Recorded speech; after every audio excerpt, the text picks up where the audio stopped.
Somewhere over the Atlantic tonight, a man is asleep in an economy seat, a paperback closed on his tray, his sport coat wrinkled. The passport in his breast pocket is a worn tourist document with the right stamps in it.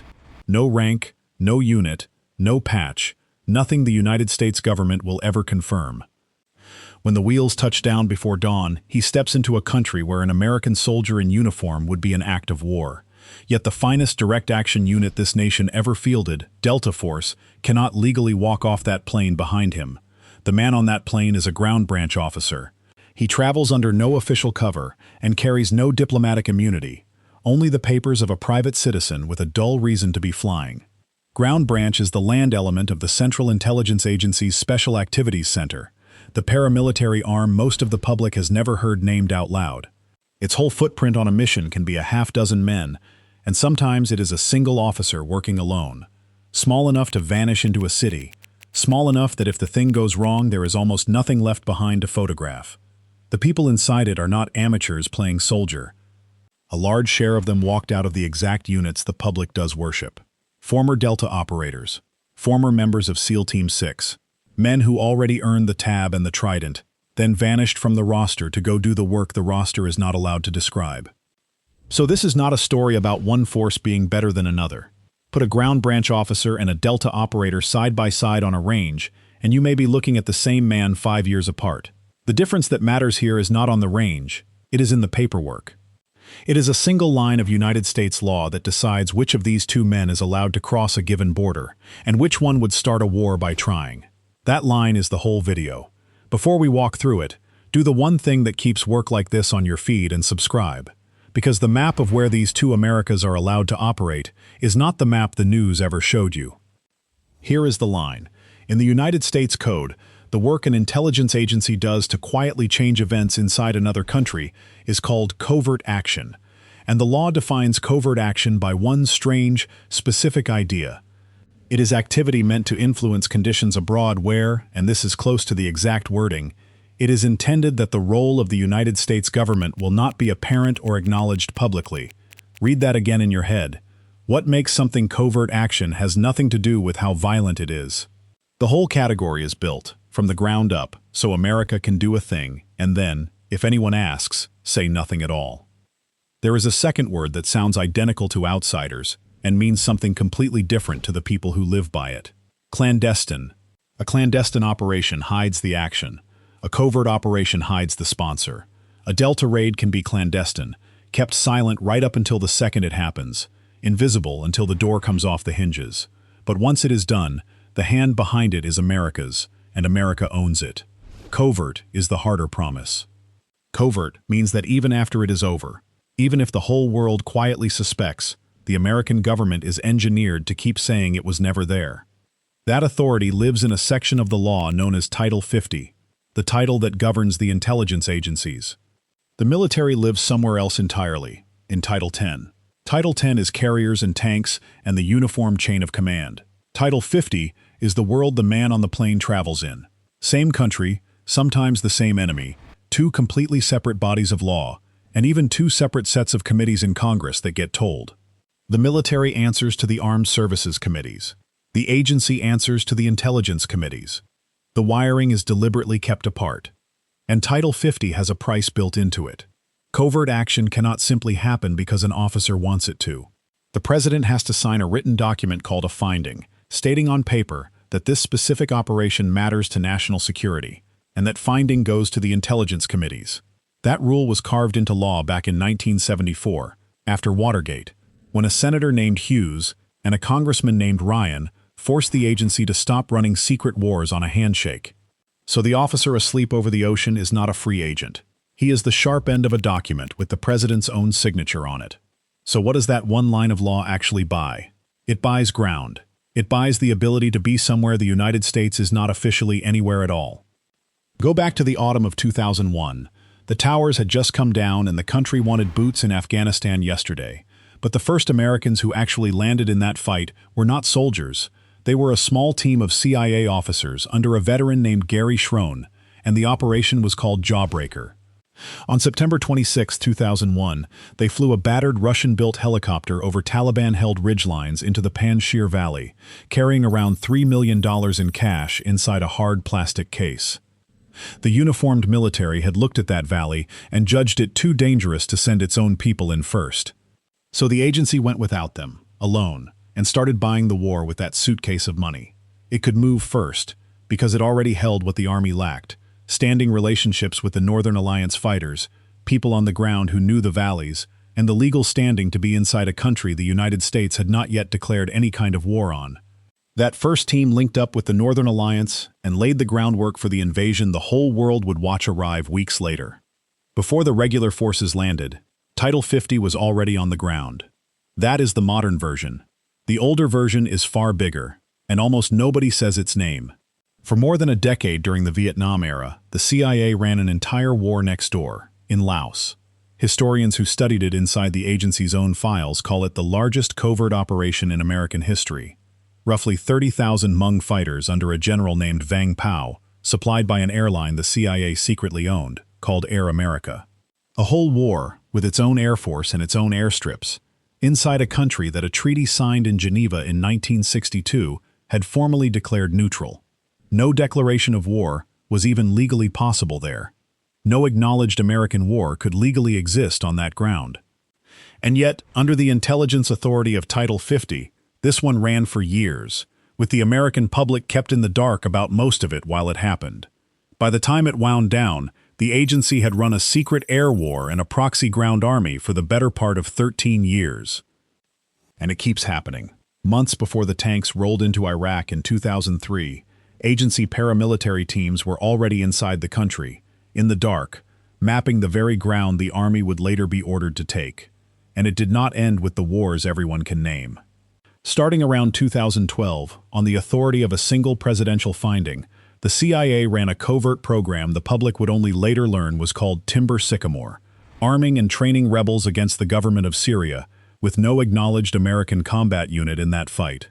It ran for years.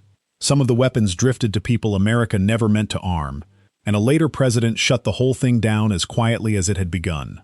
The pattern almost never changes. When the place is one the United States cannot admit it is in, the people who go in first are not wearing the flag. Now hold Delta Force up against that, fairly, because Delta earns it.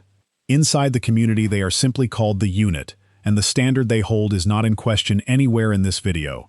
If the mission is to hit a defended target and bring everyone home, there is arguably no finer instrument on Earth. That is not the issue. The issue is which door they are legally allowed to walk through. A Delta Squadron is a Title 10 force. It belongs to the military. And the moment a uniformed American soldier steps onto the soil of a country the United States is not at war with, that step is, in the eyes of international law, an act of the American military on foreign territory.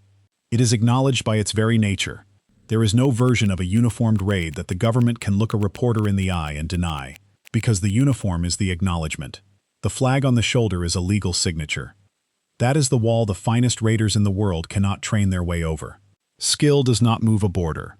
A quiet professional with 20 years in the unit and an agency officer with the same 20 years behind him are separated at the edge of a denied country by nothing except which title of the code they happen to serve under. One of them can be inside that country and be quietly disowned if it all goes wrong, while for the other, simply being there at all is already the act of war. If you are still with us this deep into the weeds of Title 10 and Title 50, you already think like one of us, and there is a place built for exactly that. The channel runs a cadet tier for the people who want the intercepts and the case files first, before the public cut, with a badge that says you were here for the real thing. Step inside if that is you. Then stay, because the way the government gets around its own rule is the strangest part of the whole story. When the government needs a uniformed operator's skill inside a Title 50 world, it does not send the soldier as a soldier. It changes what he legally is. The practice even has a name inside the community. They call it sheep dipping. You take an active duty operator, quietly detach him from his military status, hand him a civilian identity and a cover, and for the length of the operation, he belongs to the agency instead of the army. His skill goes across the border, while his uniform, and the act of war it would have been, stays home in a locker. It started in the Vietnam era, around that same neutral Laos, precisely so American operators could fight in a country where American soldiers legally could not. If that sounds like a technicality, look at the most famous night raid of this century. On May 2, 2011, when the SEALs went into Abbottabad to kill Osama bin Laden, the United States was not at war with Pakistan, and so, for legal reasons, the men on those helicopters were temporarily transferred out of military control and placed under the civilian Central Intelligence Agency. The director of the CIA, Leon Panetta, later described himself as the man who commanded the mission. The most celebrated operation in modern American memory was, on paper, a covert action, a Title 50 raid, and for that one night, the law quietly stopped calling those operators military at all. The implication is easy to miss, so slow down on it. The reach was never really the operator's to give. The reach belongs to the authority he has temporarily loaned. Ground Branch reaches farther than Delta for one reason. It lives, permanently, on the far side of a border the uniform cannot cross, under the title of law that was written to let Americans be where America swears it is not. Which brings us to the number in the title, and to a promise this channel will always keep with you. You clicked on 3 times as many countries. Here is the honest truth about that figure. Nobody outside the vault can actually confirm it. The real count of how many countries Ground Branch operates in is classified, and so is Delta's. There is no public roster, no press release, no honest way for anyone on the outside to stamp a clean multiplier on it and mean it. Anyone who hands you a hard number is guessing and hoping you will not ask where it came from. This channel would rather give you the true shape of the thing and tell you plainly where the public record runs out. But notice that the exact number was never really the point, and never what made you uneasy. The direction is not in doubt. An authority built specifically to operate where the United States cannot be seen will always, by its own design, reach into places a uniformed force is legally barred from. That is not a statistic. That is the shape of the machine. Whether the true figure is 2 times or 5, an authority designed to be invisible will keep reaching ground a uniformed force is legally barred from, on purpose, because that is the job it was built to do.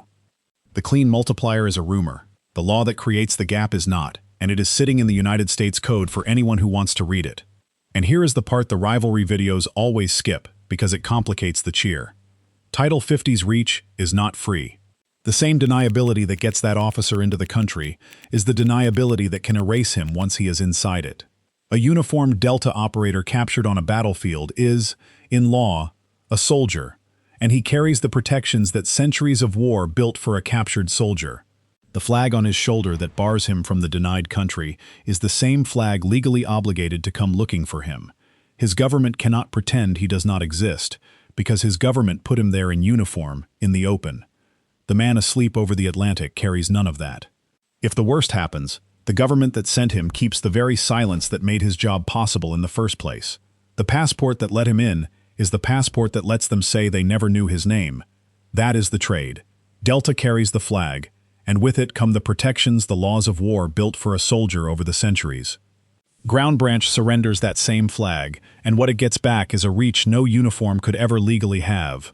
2 of the most capable forces this country has ever built, doing 2 different jobs, separated by which promise each one was willing to give up. There is a wall for the ones who do not come home. It stands in the lobby at Langley, white marble carved with a field of black stars, 1 star for every officer killed in the service of the agency. Beneath it sits a glass case holding the Book of Honor with their names. And some of those stars, even now, even long after the fact, will never be matched to a name in that book, because the officer's identity stays classified in death just as it was in life. Their families sometimes bury them under a cover story and grieve without ever being allowed to say where or how they died.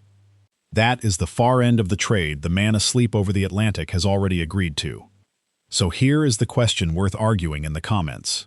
If the price of going everywhere is that your own country can pretend you were never there, is the reach worth it? Tell us which side of that border you would rather serve on, and tell us why. And if you want the version of this story that does not survive the public cut, the intercepts and the case files that sit 1 layer below what we can post out here in the open, that is what the channel's official tier is for. That is where the parts we have to soften stay unsoftened. The man on the plane wakes as the wheels come down. He straightens the wrinkled coat, pockets the paperback, and walks out through a gate no soldier of his own country is allowed to use. into a nation that will never officially know he arrived. He is no better a soldier than the men he trained beside. He just answers to a different line of the law, folded there in his jacket, and that one line is the reason America can fight in places it swears it has never been.